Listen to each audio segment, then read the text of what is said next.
Welcome to the Gay Buddhist Forum, where teachers from all schools of Buddhism offer their perspectives on the Dharma and its application in modern times, especially for LGBTQI audiences.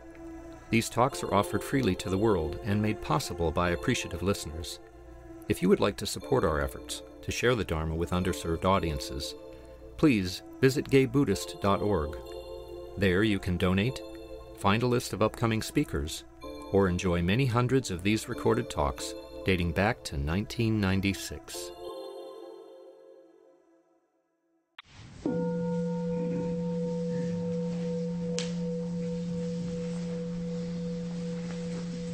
Before we do introductions, I just wanted to thank the people who arrived after the start of the meditation, who came in, sat in the foyer. It's much appreciated sometimes. It's a little noisy in here when people come in and calls and such. So thank you. As is our tradition, we'll go around and introduce ourselves. And then I'll introduce the speaker in today's talk. So I'll start. My name is Jeff. Mark. Kenny. Paul. David. John. Scott. Chandler. Adrian. Chris. Tony. My name is Ken. George. I'm David. My name is Harley. Rick. Touch one. Gerald. Ralph. My name is Roy. I'm Clint. Dave. I'm David. Peter. I'm Amos. My name is Ricardo. My name is Lee. My name is Melanie. Jack. Leor. My name is David. My name is Cage. My name is Paul. I'm Tom. I'm Walter. I'm Hal. I'm Jim. Fred. Jay. John. I'm Fernando. Mike. My name is Freddie. And I'm Carl. Well, today we have one of our own, Mark Hoffheimer. He's been a member of the Gay Buddhist Fellowship for 8 years. Professionally, he is an urban planner and an urban designer, facilitating community building, shared understanding, and shared vision. He's also been involved with the Billies, a heart-centered community committed to fostering community, intimacy, and personal exploration. Mark has a particular interest in right speech, the practice of speaking in ways that enhance understanding, promote harmony, and reduce harm to others. Mark will facilitate a discussion on right speech, beginning with a brief introduction to the topic, followed by discussion in breakout groups. Mark. Thank you. It's great to be in front of my community. It's really actually quite nice. So what I wanted to discuss today for a few moments was right speech, and really most of that talking will be done by all of you because we will break out into discussion groups. But I wanted to give just a brief an overview of right speech before we begin that discussion. And so I'll say a few words, and then I'll share a few personal things, and then we'll break out into those groups. Really, I think most of us know where right speech comes from, so to speak, but just to give a little bit of context around the Four Noble Truths, I think most of us know that. There is suffering, there are causes of suffering, there are ways to end suffering, and there's a path out of suffering, and that eightfold path that many of us know about, and one of those paths is right speech. And so that's what we're focusing on today. And there's many ways to explain what that is. I often think about it as speaking in ways that would not cause harm to others. Speaking in ways that does not cause harm to others. And speaking in ways that bring harmony to the world around us. Now, there is a more traditional way of describing what right speech is, how the Buddha would explain it. It really has to do, there's four refrains, or four ways to abstain. You abstain from lying, abstain from false speech, abstain from slanderous speech, that don't use words that are malicious, to abstain from harsh words that may offend others, and the fourth is to abstain from idle chatter that lacks purpose or depth. And I think sometimes we do engage in idle chatter as a way to protect ourselves and not be true to what's going on in that moment. So a way of positively framing that is that right speech means to tell the truth, to speak friendly, warm, and gently, and to talk only when necessary. It means to speak in ways that are harmonious, comforting, and worth taking to heart. And so I want to discuss a moment about what right speech has meant for me personally. And it's interesting, I was thinking about this over the last couple of days, and it seems like a long time ago, but there was a way I used to be where I would often make catty comments. I was kind of witty, funny, clever, but also cutting, and I think sometimes hurtful and dismissive, condescending, those kinds of things. And through my Buddhist practice and through right speech, I really made a practice to be intentional around my speaking. And so what happened for me is that I became almost mute. I mean, that's exaggerating, but I really was. When I was about to say something, I would stop, think about what I was about to say, and then most of the time just not say anything. And it had a profound effect on me. It really did. It changed me. Really, it was a shift. And I just felt like I became a nicer person and a happier person. And so, and that's really why I wanted to bring it to this community, because of the effect it had on me. And more recently, thinking about it further, I wanted to share a story that happened actually last week. I had been laid off from the company I was working for, that I worked for many years. I had a colleague who I was very fond of, and I had been in conversation with her boss, and he had told me on many occasions that he was thinking of letting her go. And I said, let's get together for lunch. And the intent was to share this with her so that she would be not caught off guard, that she might think about looking for other work. And she was really angry at me. She was very, very upset at me for saying that.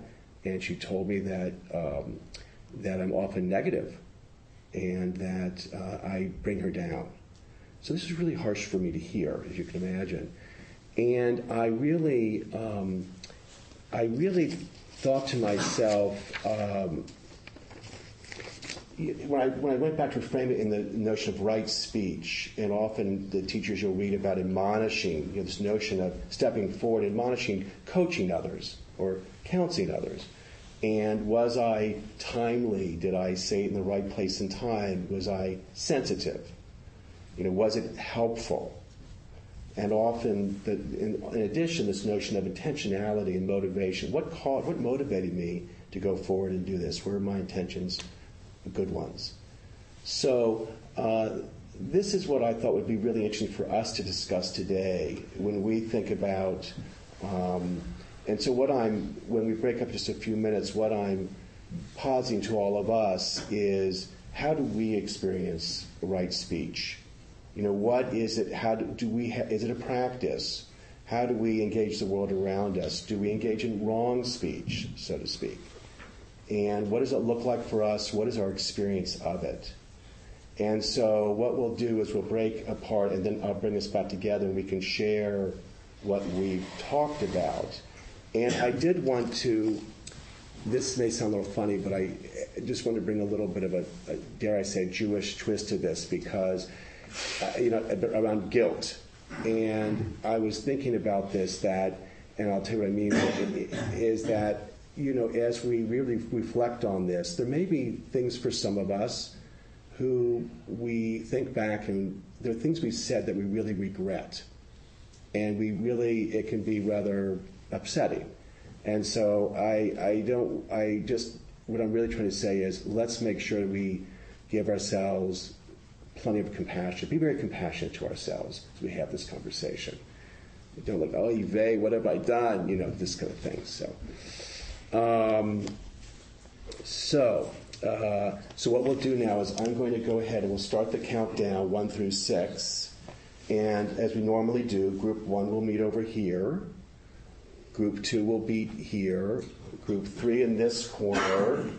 Group 4 on the couch.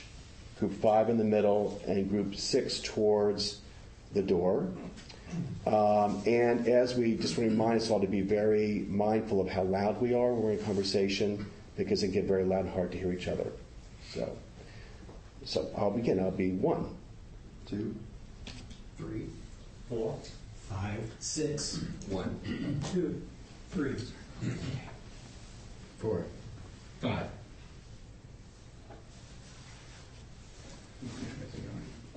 Six. 1, 2, 3, 4, 5, 6, 1, 2, 3. 4, 5. 6, 1, 2, 3, 4. 5, 6.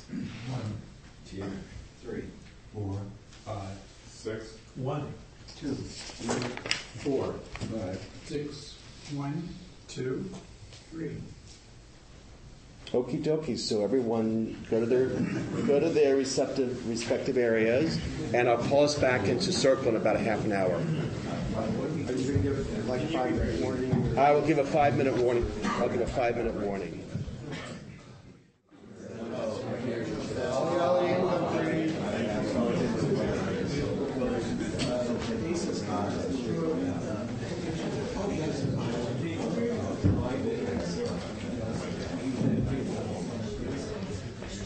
All right, so welcome back, everyone. And I just want to take a few minutes to see if there's what people discussed, if there's any themes, any insights that came up for you as individuals or in your groups. Any comments you may have? Yes. People are really want to know how you handle that situation. What happens after the fact? In terms of right speech practice, there was a woman at lunch and the one you offended. That was something that occurred to us. You don't have to go into it right now, but Well, it's interesting. There's more to right speech when you say wrong speech, and how do you deal with that at the next step? And the other thing we talked about was the need for some lightness and humor. Right speech is not devoid of lightness and playfulness. Yes, it plays an important role. I agree. And just to say to your first comment that I did write her a note, and I apologized for the upsetting conversation, and I asked, I hope that it was not my intention. I hope she accepts my apology. I've never heard from her again, so that's the best I can do. Yes. Ours talked about a couple of, but one was about sometimes you have the right words, but what people respond to most is the tone. It goes to back to what David, on the tone in which you present the language, and very often right speech falls on deaf ears. And then how do you respond to their responses?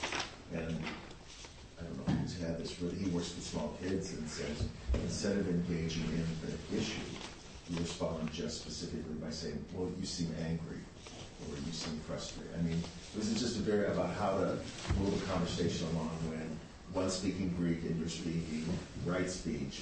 And then, how to move it when there's conflict around because the communication isn't being received well. I mean, it's about treating yourself compassionately. It's about treating the other person compassionately if they don't understand or get your message.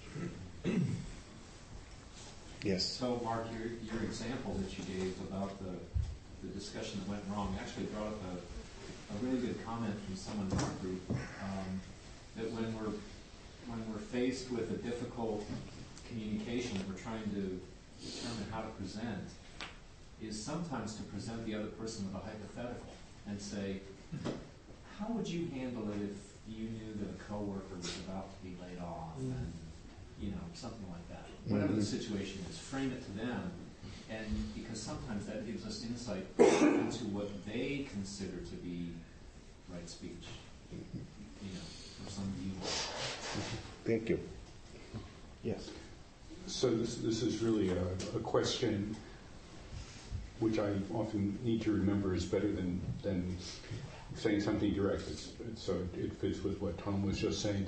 But one of the things I have heard, rumored, is that if you go to a therapist, and I'm saying this because I know there are many therapists here, that usually they know what the problems are after 3 sessions or so, but it can take a very long time before they can tell you about it, and I'm wondering if anybody who's a therapist might have a relationship to this issue.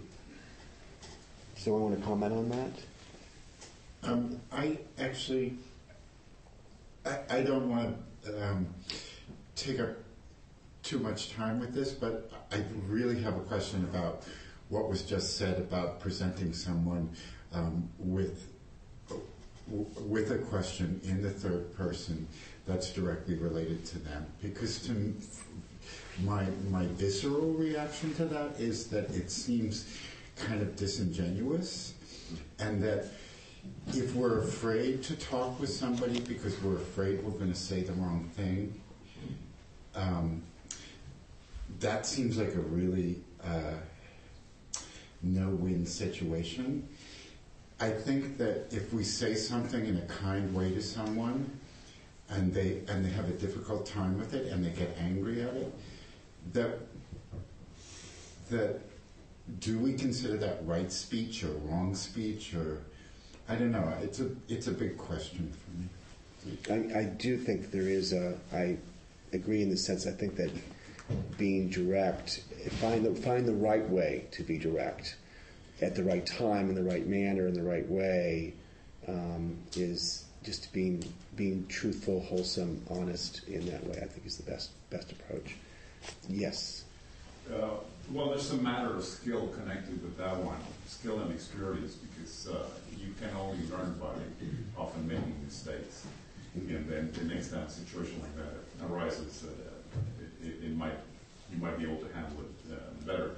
But one aspect that in our group came up by several people was the matter of being present and being authentic, just being there. And that, I guess, increases the receptivity to what's going on, and then combined with the skill, it can be a very helpful kind of speech. Thank you. And then just to add to that, and then you have to let go, because you don't know where someone's been or what their experiences have been, so you have no control over how they're going to react to what you've said, whether you say it with a good intention or not. It still may not be received in the way you intended it to be. One thing I would just say is that I think that we can't control, how other people respond. We can only be in control how we engage the world around us. So, I agree. Yes. Yeah, just to go back to before you speak, to have patience, to be sure of your motivation, and to have patience to clear your own emotional reaction, so that you're not in reaction when you're speaking. You're speaking from an authentic place that is emptied of that. And sometimes it takes a long time. Mm-hmm. And then the other part is to, especially in old relationships, is to speak from something that's happening in the present, rather than you always do this. Mm-hmm. When it's there, then speak from it, rather than letting it build up and have that backlog of you always do this. Then it has no volition. It's in. I think it's a really excellent point. Actually, and on your first point, I was going to bring a quote from Sylvia Boorstein, who says something around the 60-second rule, which I think is a bit much. I'm not prepared to wait for 60 seconds, but where this notion where you just stop for 60 seconds before you say anything, to let yourself be present, to let yourself be clear, and to sort of address the things the backlog, all those things, so you can really respond in a very mindful way. Did you have something to say back there? Did you raise your hand? Yeah. Okay. Yes. Okay. Our group found it very challenging to figure out what to say when we see somebody being unskillful or harmful to other people. Whether to say anything, how to say it, and to understand our motivations behind it. We found that pretty tricky. So I just want to say one thing, then we can end. But first of all, thank you all for engaging in this. I really appreciate that. And And I just want to emphasize or invite all of us this notion of practice, because it's one thing to, oh, this incident is this, but it's really this mindful practice day in, day out. And I invite all of us to engage in that. Thank you. Thank you all. We will have a period of announcements. I want to start just by reminding those of us who drove here that they are in person parking after 12, and you can preheat your meters. I'm not going to do that at 12. And so, other announcements. But is that working all right? Because I understand last week there's some problem trying to put it in early and it being registering on the meter. It's a little confusing because it'll say, you get, there's this, whatever time there is up to 12 o'clock, if you get 4 minutes for a quarter. If you put in a quarter and it says you have an hour and 34 minutes, just means that up till 12 there's an hour and 30 minutes. And then but it's supposed to work. Below that time is the actual time that you have. So it'll say what you just said, that time, 1 minute, 24 seconds. And then below that time, it'll tell you 12:10, put another quarter, 12:15, 12:18. Yeah. I need my glasses. I was going to say, yeah, it's fine too. Just as an example, give me the 10:15, and it said I had 2 hours and 15 minutes. So 10:15 plus 2:15 hours and 15 minutes got me to 12:30. Yeah, yeah. Okay, Harley? Yeah, I just want to mention that this is, of course, Chinese New Year, and there's lots of celebrations around town. But this afternoon, starting at noon, at the Vietnamese Buddhist Temple, which is on Dubose, right south of Market, on the 200 block, they're having Tet, the New Year, and it's just sort of nice to visit if you're interested. They also offer a delicious vegetarian meal to everyone. Mm-hmm. So if you have some adventure, it's the 200 block of Dubose South Market, right below the Safeway on Market. And you couldn't see it; it's all decorated. I have an announcement. This is something very different than right speech, but I am producing this Tantra workshop for gay men in early April, and I have flyers here, and I can discuss this afterwards. So I'll put them out on the table. So if you're interested, grab a flyer, and if you have any questions, you can talk to me. Cass. Hi, I'm Cass. I'm your host today, so please stay and enjoy the fellowship of the Sangha. Practice right speech with.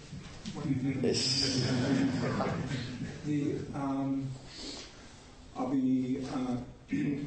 Let's see. There's a sign-up sheet on the credenza for people who'd like to be on the mailing list.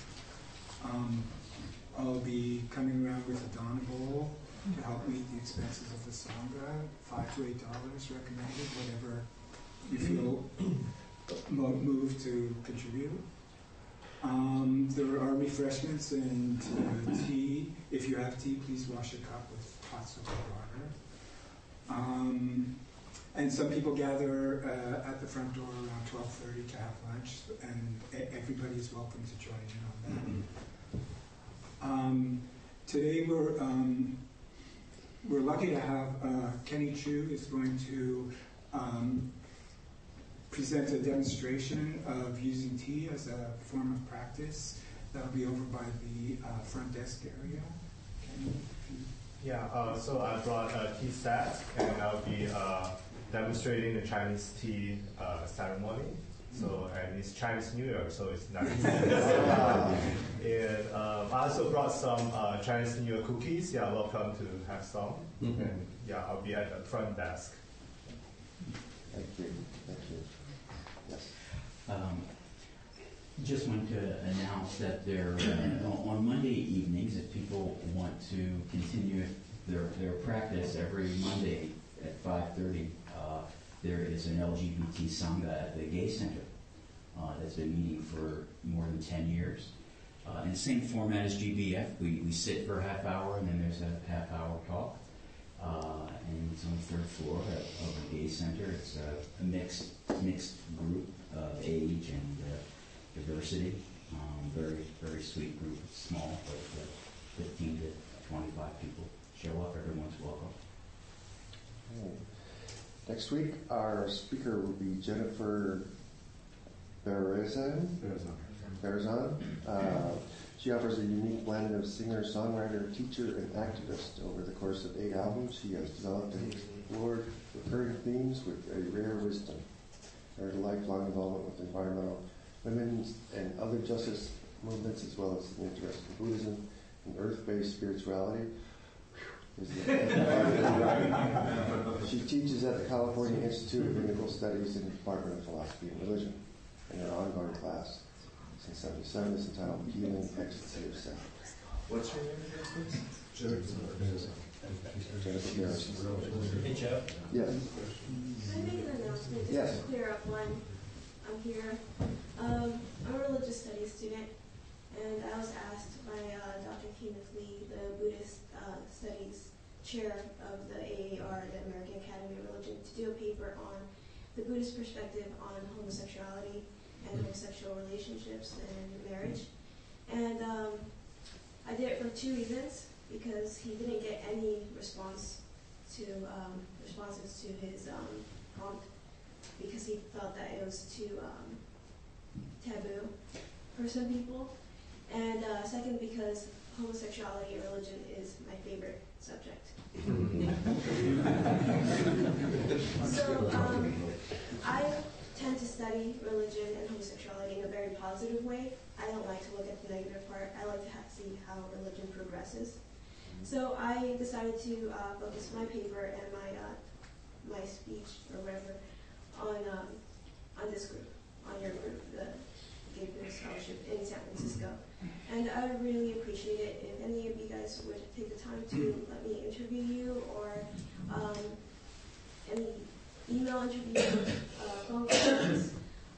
I don't live near here, so phone calls and emails are the best for me. But thank you so much for letting me come, and I really enjoyed everything. Thank you so much. You're going to be here in the foyer with a card or sign-up list or anything? Yeah, I have my notebooks, so Okay. you guys can. Great. Okay, that brings us to the end, at which point our tradition is to close with the circle and dedication there.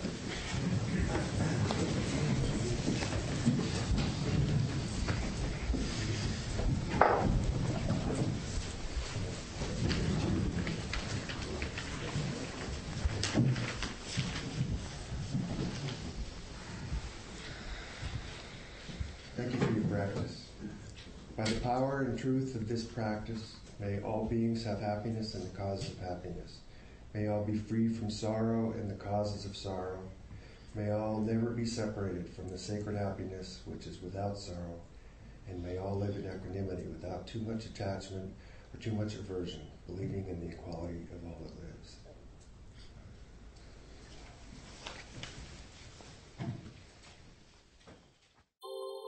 Thank you for listening to the Gay Buddhist Forum. If you would like to hear several new talks per month and be notified of upcoming speakers so you can participate live, please subscribe to this podcast, like us on Facebook, and join our mailing list by visiting gaybuddhist.org.